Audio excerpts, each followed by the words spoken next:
Hola cinéfilos, ¿cómo dicen que les va? Hoy paso a hablarles del personaje de ficción con más adaptaciones y apariciones en la historia del cine, los vampiros. ¿Alguna vez te preguntaste sobre estas criaturas de la noche que han cautivado nuestra imaginación durante siglos? Pues estás en el lugar correcto. Hoy desentrañaremos mitos y leyendas, exploraremos la rica historia de los vampiros desde tiempos antiguos hasta la actualidad y nos sumergiremos en las obras de ficción que han dejado una marca imborrable en la cultura pop. Desde Transilvania hasta Nueva Orleans, exploraremos las diversas representaciones de los vampiros en diferentes culturas y cómo han evolucionado a lo largo del tiempo. También profundizaremos en el folclore y la mitología que ha dado vida a estas fascinantes criaturas, examinando sus orígenes y su impacto en la literatura, el cine y la televisión. Así que unite en este viaje a la oscuridad mientras desentrañamos los secretos de los vampiros. Esto es Proyecto Cine. Sin más preámbulos, empecemos. Para comenzar a hablar de estas criaturas, sí o sí nos tenemos que remontar a sus orígenes en el folclore popular.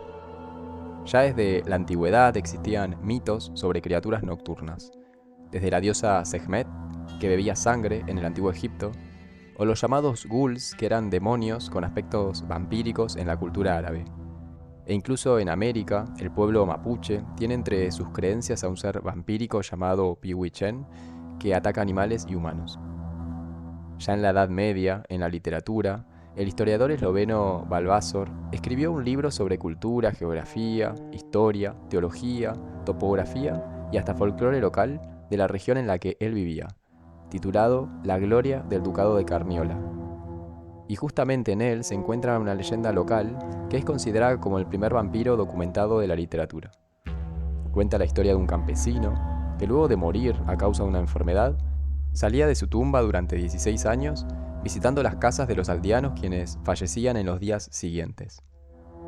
Algunos estudiosos sugieren que estos mitos, durante la Edad Media, sobre todo en Europa, surgen en parte a la necesidad de explicar en un contexto de pánico colectivo las epidemias causadas por enfermedades reales que asolaron Europa antes de que la ciencia lograra explicarlas racionalmente, y a la combinación de varias supersticiones, entre las que se incluyen las creencias sobre la sangre, que se consideraba la fuente vital de poder, el temor a la depredación, a la enfermedad y a la muerte, así como la fascinación por la inmortalidad y el instinto de supervivencia.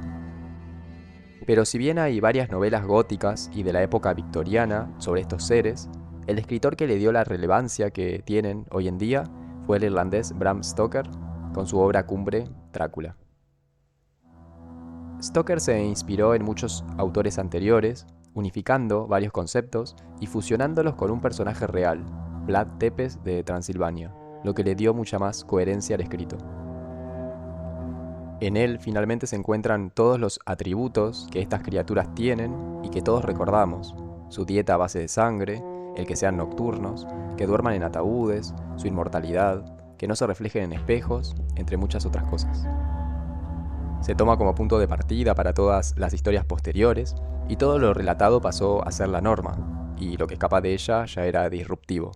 Si por ejemplo hoy vemos un film donde estas criaturas pueden salir de día, nos parece algo más revolucionario y no pensamos en novelas escritas anteriores a Drácula, como Carmila, donde sí podían hacerlo.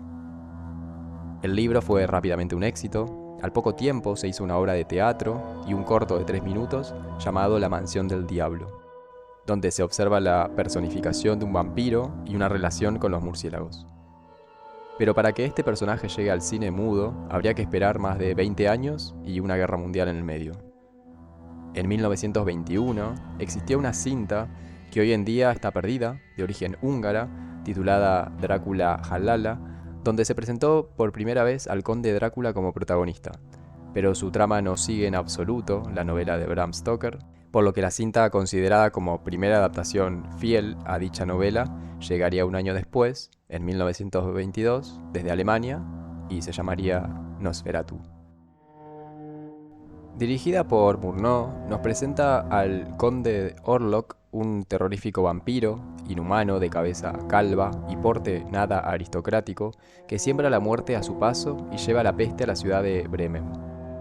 Al no conseguir los derechos de autor de la novela Drácula, se creó una historia cambiando el nombre de los personajes, El conde Drácula pasó a llamarse conde Orlok y la locación en la Inglaterra victoriana pasó a ser ahora la ciudad de Bremen. La viuda de Stoker demandó a la productora por derechos de autor, ganando el juicio. El tribunal ordenó que se destruyeran todas las cintas de Nosferatu, pero un reducido número de copias ya se habían distribuido por todo el mundo y permanecieron escondidas por particulares hasta la muerte de la viuda de Bram Stoker, donde se recuperaron. Es una obra maestra pionera que se ha ganado su estatus de película de culto por varias razones, trascendiendo el tiempo y dejando una marca indeleble en la historia del cine de terror. En primer lugar, es un ejemplo magistral de la expresión cinematográfica silente. Murnau utilizó la ausencia de diálogo a su favor, dependiendo en gran medida de la narrativa visual y la poderosa simbología para transmitir el terror. La estética expresionista de Nosferatu se manifiesta en la arquitectura distorsionada, las sombras amenazadoras y los encuadres inquietantes, creando una atmósfera única que sigue siendo inigualable. El personaje del conde Orlok encarna el mal en su forma más grotesca, convirtiendo al vampiro en un ser aterrador y fascinante a la vez. La película también es conocida por su banda sonora. Aunque en la época del cine mudo no se grababan oficialmente bandas sonoras, muchas proyecciones eran acompañadas por música en vivo. La elección de una partitura evocadora refuerza la experiencia sensorial y contribuye a la intensidad emocional de la historia. Nosferatu ha perdurado gracias a su influencia duradera en el género del horror. Su legado se encuentra en cada sombra alargada, en cada criatura de la noche, y su huella se ve reflejada en innumerables películas de terror contemporáneas.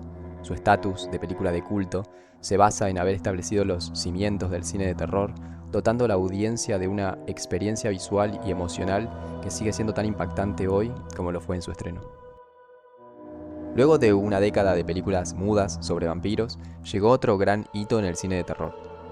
En 1931, el clásico Drácula de Todd Browning. Luego de la denuncia por derecho de autor a la película Nosferatu, la viuda de Stoker permitió que se adaptara la novela en una obra de teatro, la que fue estrenada en 1924 en Inglaterra. Más tarde, se estrenó una versión estadounidense, en 1927, en Nueva York, donde el rol de Drácula fue interpretado por el actor húngaro Bela Lugosi. En 1930, los derechos de la novela y de la obra fueron adquiridos por el estudio Universal Pictures, y se escogió al director Todd Browning para que se hiciera cargo de la adaptación cinematográfica. La primera opción para interpretar el papel de Drácula recayó en el actor Lon Chaney, quien tenía una larga trayectoria con Universal. Sin embargo, su fallecimiento los obligó a buscar otra opción. El actor escogido fue justamente Bela Lugosi, quien repitió su papel en la versión teatral. Se transformó con los años en una obra de culto por varias razones. En términos estilísticos, Browning logró infundir una atmósfera de inquietud y misterio a través de la cinematografía expresionista, el uso astuto de sombras, encuadres sugerentes y una paleta de tonos oscuros contribuyó a crear una estética visual que encapsuló la esencia del horror gótico. La actuación memorable de Bela Lugosi como el conde Drácula se ha inmortalizado en la historia del cine. Su elegancia siniestra y su acento característico han definido la imagen arquetípica del vampiro en la cultura popular, dejando una impronta indeleble en el imaginario colectivo. Además, la película desempeñó un papel crucial en la consolidación del género de terror sonoro. Fue la primera en contar con una banda sonora original, contribuyendo significativamente a la creación de atmósferas auditivas que potenciaron el suspenso y la inmersión emocional. Drácula de 1931 se convirtió en una plataforma para la proliferación de historias de vampiros en la pantalla grande y estableció las bases para numerosas adaptaciones futuras. Su estatus de culto radica no solo en su papel pionero, sino también en su capacidad para encapsular la esencia del horror gótico y perpetuar la figura del conde Drácula como un ícono perdurable en la cultura del cine de terror.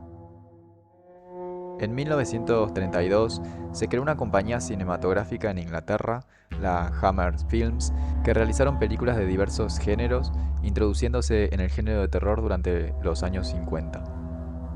Tras una exitosa versión de Frankenstein en 1958, realizaron su primera película de vampiros, Horror of Dracula, protagonizada por Christopher Lee, donde interpretó una nueva imagen del conde Drácula, mucho más dinámica y colorida, con colmillos y ojos inyectados en sangre. La interpretación de Lee tuvo tanto éxito que se convirtió en el actor que más veces ha interpretado al conde Drácula en la historia del cine.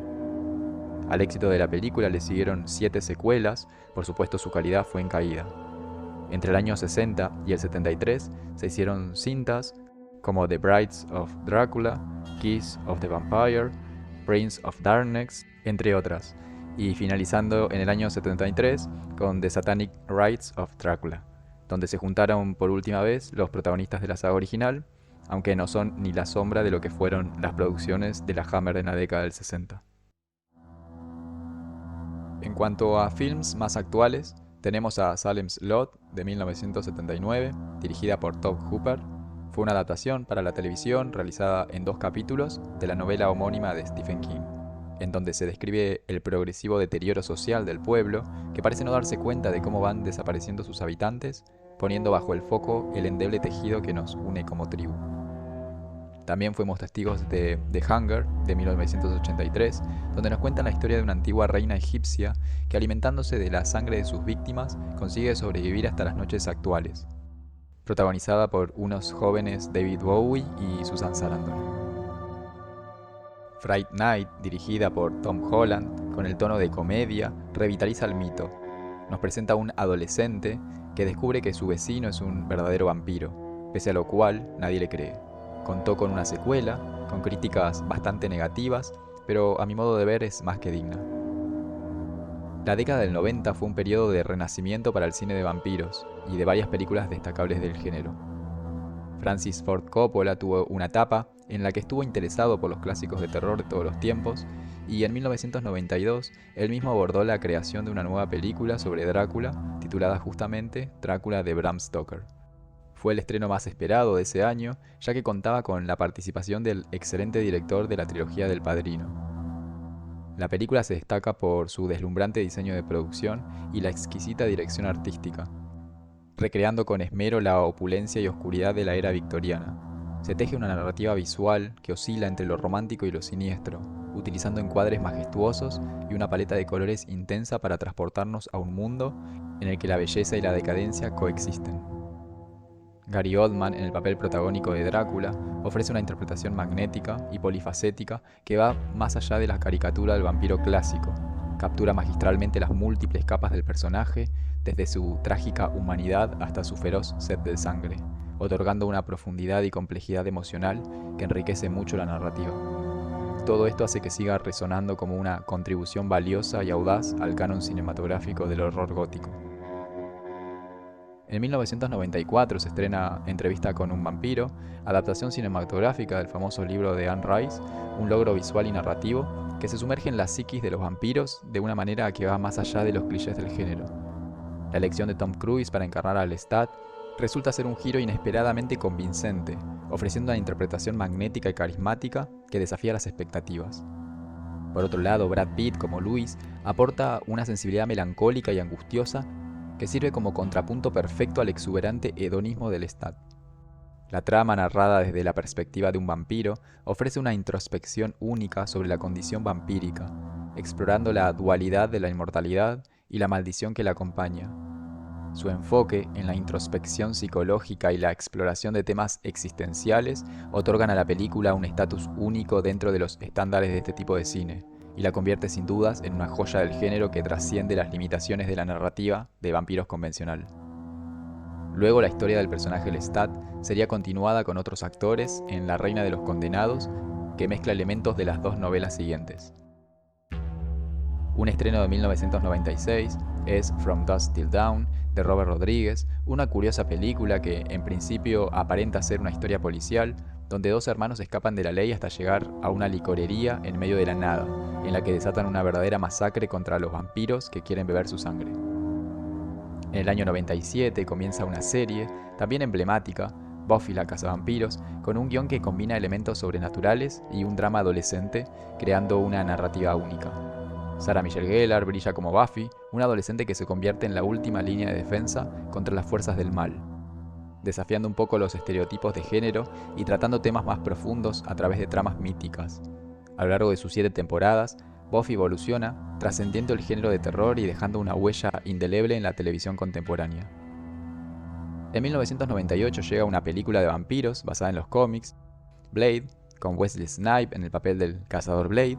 Si bien el cómic en el que se basa la película no es demasiado brillante, la visión del director dio lugar a una muy buena película de acción y también daría lugar a 2 secuelas. En el año 2000 se estrenó la interesante Shadow of the Vampire, con una historia que gira en torno a la filmación de la película muda Nosferatu, mezclando realidad y ficción de forma muy original. Se juega con la idea de que la persona que encarnó al vampiro Nosferatu era un vampiro real, en lugar de un simple actor. El reparto contó con la presencia de John Malkovich, Willem Dafoe, y la cinta obtuvo 2 nominaciones al Oscar, a Dafoe como mejor actor secundario y también para mejor maquillaje. Allí por el año 2008 se estrena Déjame entrar, basada en la novela homónima, ambientada en Estocolmo a principios de la década del 80, y cuenta la historia de Oscar, un niño de 12 años que es acosado por sus compañeros de colegio y que encuentra consuelo en su amistad con Ellie, una extraña niña que se ha mudado recientemente al vecindario y que en realidad es un vampiro. Una de las mejores adaptaciones de los últimos años en esta temática. Lamentablemente, entre el 2000 y la actualidad, comenzó una decadencia en este cine, surgieron películas como Underworld, Van Helsing y una nueva versión de Soy Leyenda, con vampiros con pésimo CGI y alguna que otra cinta, que si bien no son todas de mala calidad, hicieron que este ser sufra una metamorfosis significativa, deslizándose hacia una representación que se asemejaba más a una plaga o incluso a un tipo de criatura zombie. Se transformó al vampiro en una amenaza en masa, despojando a estos seres de su singularidad y elegancia características. Este enfoque reduccionista marcó un alejamiento de las interpretaciones más ricas y matizadas de los vampiros que habían prevalecido en décadas anteriores. Se simplificaron enemigos, convirtiéndolos en una plaga que requería una respuesta más contundente y menos sutil. Este cambio en la narrativa reflejó una tendencia hacia la espectacularidad y la acción en detrimento de la profundidad de los personajes.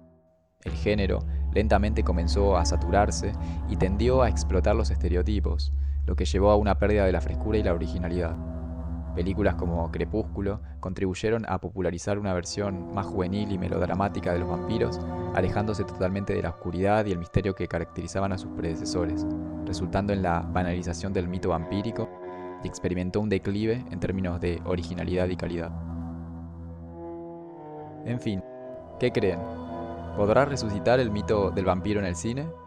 ¿Queda lugar en esta sociedad moderna para el mismo? ¿O lo que representa ya no resulta disruptivo y se torna redundante? Gracias por haber llegado hasta acá, espero que les haya gustado el resumen y ya en el próximo video volveré al top de películas poco conocidas, seguramente, en este caso, de vampiros. Si te gustó dame like y suscríbete, déjame en la caja de comentarios tu opinión, muchas gracias y nos vemos pronto.